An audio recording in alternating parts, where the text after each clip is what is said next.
Palo Alto Next Generation Firewall, algumas funcionalidades principais. E antes de iniciar, falando realmente sobre a Palo Alto, aqui a gente tem a nossa agenda. E aí, primeiramente, eu vou falar sobre o que é um Firewall em si.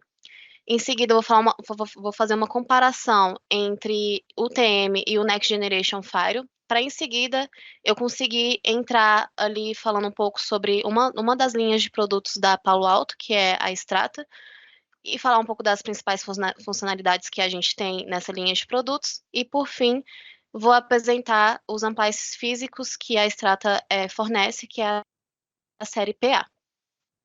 Então, primeiramente, né, o que é um Firewall? E aí o Firewall, ele vai ser um componente de hardware e ou software que vai monitorar e também controlar o tráfego de dados que entra e sai de uma rede. Então, para poder exemplificar isso de forma mais ilustrativa, aqui a gente tem uma rede interna, onde os hosts eles vão poder tentar enviar diversos tipos de pacotes destinados ali para a internet. Mas esses hosts internos, além de enviar pacotes pela internet, a gente também consegue, por exemplo, enviar entre redes diferentes ali na rede interna.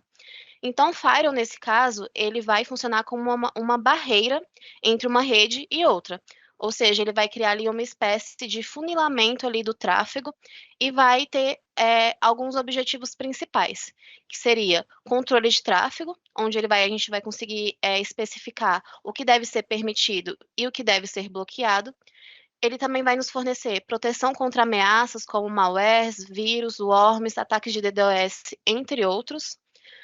Também temos filtragem de conteúdo, e isso pode ser feito com base em diversos critérios, como endereçamento IP, porta de origem, porta de destino, tipo de protocolo, aplicação e também conteúdo. E dessa maneira ele vai poder nos fornecer uma segurança em múltiplas camadas, desde ali a camada de enlace, que envolve ali portas, como a camada de aplicação.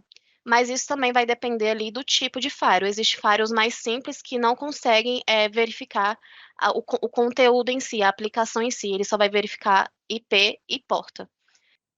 E aí, por fim, a gente também consegue ali fornecer, a partir do firewall, monitoramento e registro do tráfego de dados. E aí, com essa ideia do que seria um firewall, eu vou falar um pouquinho sobre, então, um comparativo entre o UTM e o NG Firewall, que é o Next Generation Firewall. Então, primeiramente, o UTM, né, Unified Threat Manager, ele é um gerenciamento unificado de ameaças. É uma solução que vai prover, então, um conjunto de recursos e serviços de segurança com um gerenciamento centralizado em um único dispositivo. Ou seja, ele vai ser ali um sistema que vai unificar em um só equipamento diversos recursos de segurança. Aí aqui nessa imagem eu coloquei algum desses recursos que ele vai oferecer. Por exemplo, vai nos fornecer os objetivos, as funcionalidades que um Firewall possui, como eu mencionei naquele slide anterior, como também segurança web, parte de VPN, roteamento, antivírus, IPS-DS, entre outros recursos ali. E aí a gente tem alguns benefícios dessa utilização desse tipo de equipamento, né? No caso, a gente vai ter, então, uma integração e gerenciamento centralizado, e redução de custo e complexidade, dependendo ali do cliente, para que ele não tenha que comprar diversos equipamentos, ele vai conseguir comprar um equipamento só que tenha diversos recursos já englobados. Mas a gente tem algumas desvantagens da utilização desse UTM, como o desempenho limitado, no caso principalmente de ambientes com alto volume de tráfego ali, a solução ela vai acabar tendo problemas de performance, e também a gente tem uma escalabilidade e também flexibilidade limitada, onde ele vai trazer também ali a possibilidade que você obtenha serviços que acaba que você não precisa. E aí, então, em que cenário utilizar esse UTM, né? Ele é mais indicado ali para pequenas e médias empresas. Isso porque, além de possuir ali um menor tráfego de dados em comparação com empresas maiores, ele também vai fornecer, como eu mencionei, um menor custo, né? Já que há essa integração aí de recursos de segurança em um só equipamento. Mas mesmo a gente verificando essa questão de porte de empresa, é sempre interessante fazer uma análise do que cada empresa precisa, o que ela necessita, para poder entender qual seria a melhor solução nesse caso. Porque realmente pode ser pequenas e médias empresas que, dependendo do que ela necessita, o UTM não seria benéfico para elas. E aí, entendendo um pouquinho sobre, então, esse UTM, Vamos fazer agora um comparativo entre o Next Generation Firewall. Ele foi desenvolvido, então, ali, em motivação para resolver os problemas que o TM tinha, que no caso, por exemplo, a performance que o TM tem, o Next Generation Firewall, ele quer resolver esse tipo de problema, e ele vai poder também entregar recursos mais avançados de segurança para a gente conseguir estar ali um pé à frente de ameaças mais avançadas que tem atualmente. Conforme o Gartner, os Next Generation Firewall, eles são Deep Inspection Firewall, ou seja, eles são firewalls de inspeção profunda que vão ali além de inspeção e bloqueio de portas e protocolos. Então, eles vão ter a capacidade ali de inspecionar pacotes na camada de aplicação, como eu mencionei, na parte lá de Firewall, e aí a gente vai conseguir, além dos recursos que o TM fornecia para a gente vai conseguir fazer uma prevenção de ameaças avançada, a gente vai ter uma reação rápida a ataques, vamos ter então uma inspeção mais aprofundada, onde a gente vai conseguir identificar aplicativos e o conteúdo desses aplicativos. Tendo em vista disso, a gente vai ter então uma visibilidade mais avançada, a gente consegue também identificar os usuários que estão tentando trafegar algum dado ali de uma rede para outra, e assim a gente também tem a capacidade de usar informações de outras fontes ali fora do firewall, né, fontes externas, para melhorar as decisões de bloqueio. Então esse é um comparativo entre UTM e Next Generation Firewall. E aí tendo essa visão aí desses dois, eu vou começar a falar sobre Palo Alto Strata, seus serviços e recursos. E aí aqui a gente tem um quadro mais geral do que a Strata nos oferece. E como a gente pode ver, a Strata ela é um Next Generation Firewall que Palo Alto nos oferece. Ela tem diversos amplies, pode ser físico, pode ser virtual, e também nos fornece diversos recursos. Na apresentação de hoje, eu vou falar um pouco das principais funcionalidades, mas antes da gente conseguir entender essas funcionalidades, eu vou falar um pouquinho sobre a arquitetura que a Palo Alto utiliza. Nas abordagens tradicionais, como eu mencionei da UTM, eles compartilham ali de um problema de desempenho. E esse problema de desempenho, ele pode estar ali interligado com o tipo de arquitetura que ele utiliza. No caso do UTM, eles utilizavam uma arquitetura onde tinha que fazer processos passo a passo. No caso da Palo Alto, que ela vai fornecer para os Next Generation Firewall, ele vai fornecer uma solução de arquitetura Single Pass Processing, onde ela vai trazer ali uma abordagem de passagem única, onde vários processos eles vão poder ser executados de forma simultânea. Então, esse é um grande diferencial. Aí, dessa maneira, a gente vai conseguir atender aos desafios de desempenho, flexibilidade e segurança por meio ali de uma varredura única e vai garantir para a gente que cada tarefa seja executada apenas uma vez em um conjunto de tráfego. Aí, aqui nessa imagem ao lado, é a construção dessa arquitetura. Então, o processamento de pacotes que estiver sendo trafegado ali no Firewall, ele vai acontecer da seguinte forma. Ele vai passar primeiro ali pela parte de Layer 2, Layer 3, né, parte de camada de enlace, camada de rede, enfim. E vai, em seguida, esse tráfego ele vai ser mapeado de endereçamento IP para usuário. Então, a gente vai conseguir identificar o usuário ou até mesmo o dispositivo, que eu vou falar mais para frente. E assim a gente vai conseguir, então, obter uma visibilidade ainda melhor sobre quem está utilizando, quem está repassando esse tráfego pela rede.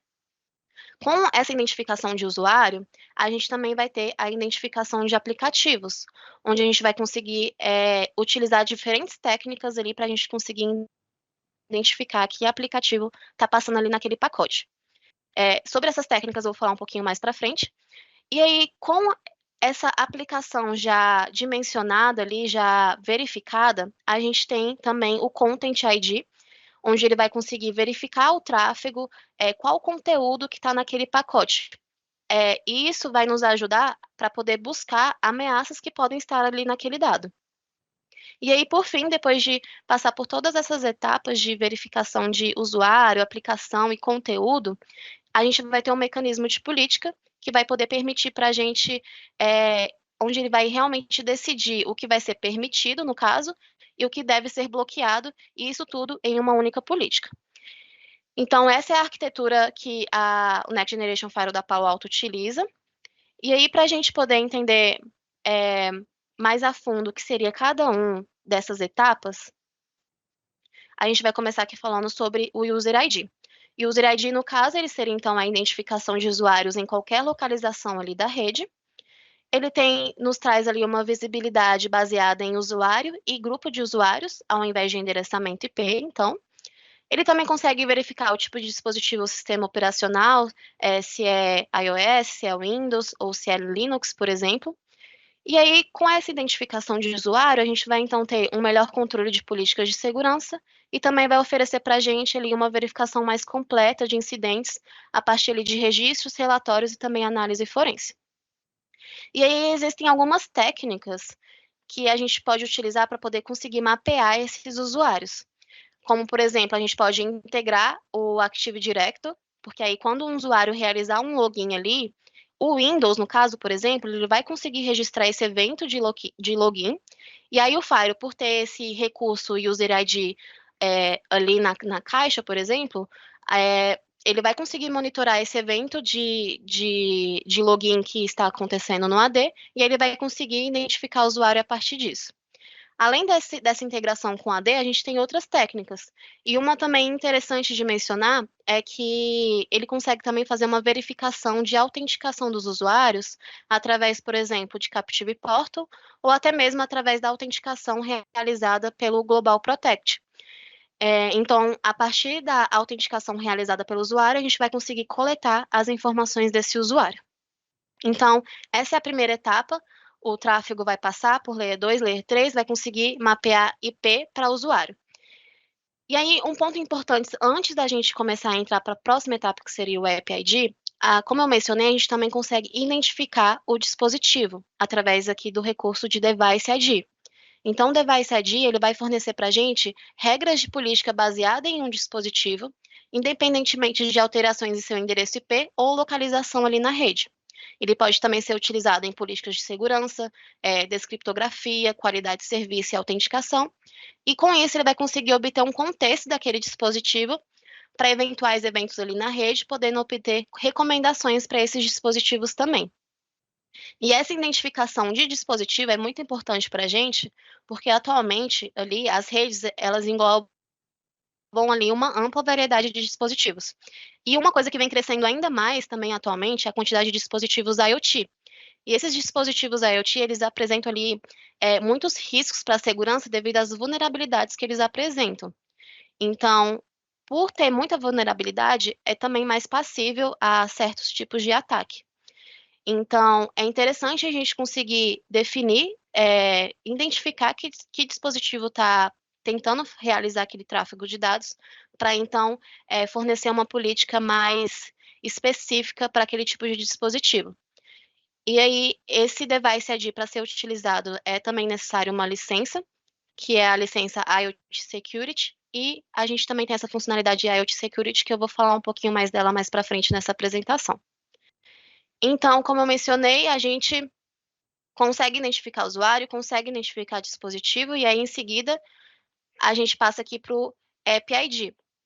O App ID, no caso, ele vai identificar ali a aplicação daquele tráfego, independentemente da porta, do protocolo, táticas evasivas ou da criptografia.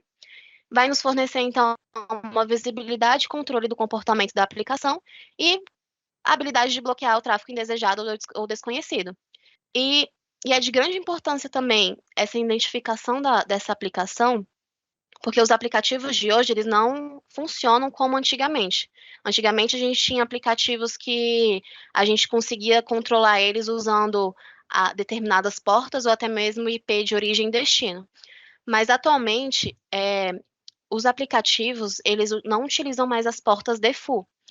Então, foi também, a partir disso, foi também um incentivo para Palo Alto desenvolver um recurso de App ID.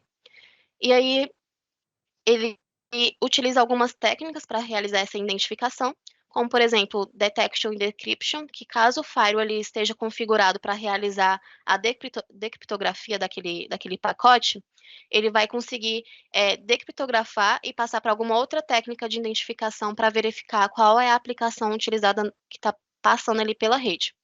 A gente também tem a decodificação, que ele vai validar, então, se aquele tráfego está em conformidade com a especificação daquele protocolo. Temos também a verificação das assinaturas do aplicativo, onde a gente vai conseguir identificar se aquela aplicação, independentemente ali da porta e também do protocolo, se ela é confiável ou não. E, em alguns casos, é também utilizado a técnica heurística, que ela vai verificar algumas informações daquele pacote, como comprimento, origem, taxa de sessão, esse tipo de coisa, para conseguir verificar qual é a aplicação sendo utilizada. Então, a gente agora consegue identificar a aplicação e, em seguida, conforme aquela arquitetura da Palo Alto, a gente vai ter o Content ID, que ele vai oferecer para a gente a capacidade de entender e controlar o conteúdo do tráfego que vai passar ali pela rede. E ele vai, então, combinar um mecanismo de prevenção de ameaças com base em dados de URL e elementos de identificação de aplicações para poder detectar, limitar e bloquear ameaças e dados não autorizados.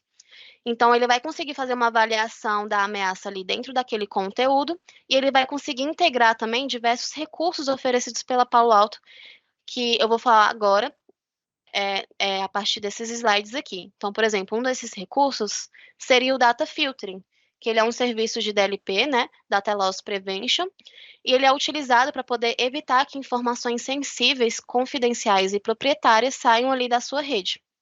Então, ele vai conseguir proteger arquivos que contenham determinadas propriedades, como, por exemplo, arquivos que contêm informações confidenciais, dados sensíveis de clientes, de usuários ali na rede, números de cartões de crédito também.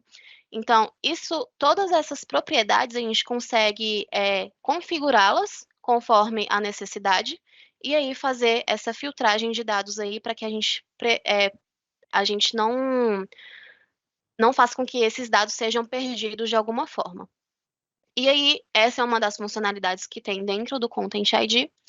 Um outro recurso também é o URL Filtering, que nesse caso ele vai proteger os usuários contra ameaças ali baseadas na web, fornecendo um controle granular sobre o acesso do usuário e a interação com o conteúdo da internet. Então, a gente vai conseguir desenvolver ali uma política de filtragem de URL que vai limitar o acesso a diferentes categorias de sites. Aqui eu até coloquei uma imagem. Aqui já é um URL Filtering Default que a Palo Alto fornece na configuração. Então, por exemplo, nesse caso aqui, tanto abuso de drogas, conteúdo adulto já está como bloqueado. Isso, o cliente, conforme a necessidade do cliente, ele pode fazer alterações, como também ele pode colocar URLs específicas e definir se ele quer que bloqueie ou quer que permite o tráfego na rede. Além disso, a gente também tem uma outra funcionalidade que é o Advanced URL Filtering, que nesse caso precisa de licenciamento. E ele vai oferecer a mesma funcionalidade do URL Filtering comum ali, mas com a adição de inspeção completa de conteúdo da web, usando um mecanismo de aprendizagem de máquina inline. Então, ele vai permitir para a gente analisar e também categorizar em tempo real os URLs que ainda não estão presentes ali no banco de dados da Palo Alto. Então, essa é uma funcionalidade também presente no Content ID. E uma outra funcionalidade que eu gostaria de mencionar é o Threat Prevention. Esse recurso, ele vai além ali do tradicional sistema de prevenção de invasões e ele vai fornecer para a gente uma proteção em várias camadas, além também de ter a capacidade de detectar e bloquear ameaças em todas as portas. E essa funcionalidade, ela vai também aproveitar ali dos recursos de App ID, né, e User ID também, para a gente nunca perder uma ameaça ali de vista que possa estar na rede. Temos também o Advanced Threat Prevention, que ele vai nos fornecer uma proteção em tempo real e de forma contínua contra vulnerabilidades de rede, como, por exemplo, os ataques de dia zero. Ele também fornece uma inteligência automatizada de ameaças para a gente conseguir prevenir de novos ataques. E a gente também, com ele, consegue ter um alto desempenho e baixa latência através dessa detecção aí de ameaças na rede. E aí, a partir desse Threat Prevention que eu estou mencionando, eu gostaria de falar sobre o Wildfire, que ele vai conseguir ampliar a proteção da nossa rede. Ele vai ser um mecanismo avançado de análise e prevenção, que nesse caso vai ser baseado em nuvem, para poder detectar e verificar malwares e gerar assinatura para protegê-los. E aí ele vai utilizar técnicas avançadas de análise de comportamento e também de inteligência artificial para poder identificar comportamentos maliciosos e ameaças cibernéticas emergentes. Então, aqui nessa imagem, a gente tem alguma dessas técnicas. Então, qualquer tipo de arquivo, documento, script que vai ser ele que tá passando ali pela rede, ele vai ser enviado para análise. E aí a gente vai ter, por exemplo, uma análise estática que vai fornecer para a gente uma identificação instantânea de variantes de malware. A gente também tem análise dinâmica, que vai observar o comportamento de certos arquivos que a gente for enviar na rede. E à medida que eles são executados ali, e ele vai ser executado em um ambiente virtualizado, ele vai conseguir identificar se aquele arquivo é confiável ou não. A gente também tem, por exemplo, aprendizado de máquina, que ele consegue extrair algumas características desse tipo de arquivo que a gente está enviando. E aí, com essas características, ele consegue criar ali como se fosse uma espécie de modelo de aprendizado para poder identificar novos malwares. E aí tem diversas outras técnicas que ele utiliza para fazer essa identificação.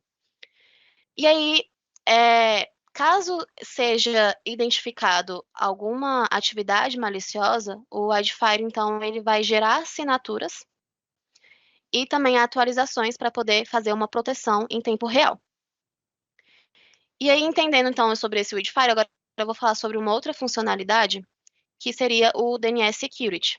Ele vai ser uma plataforma de análise baseada em nuvem para poder proteger o tráfego DNS em tempo real. E vai ser um serviço de segurança de DNS que vai aplicar uma análise preditiva, aprendizado de máquina e também automação para a gente conseguir realizar bloqueios de ataques que usam o protocolo DNS. Então, com esse tipo de recurso, a gente vai poder prever e bloquear novos domínios maliciosos, a gente vai conseguir neutralizar o tunelamento de DNS, que é a forma que o atacante tem de aproveitar do protocolo DNS para poder transmitir pacotes, né, os dados de maneira escondida ali dentro daquele protocolo. E esse recurso, ele também vai nos fornecer automação para poder encontrar e conter rapidamente dispositivos infectados. Então, seria a funcionalidade do DNS Security. Em seguida, a gente também tem uma outra funcionalidade chamada IoT Security, que foi algo que eu até mencionei antes, relacionado ao Device ID, que para ter a identificação de dispositivo a gente precisa de uma licença chamada IoT Security.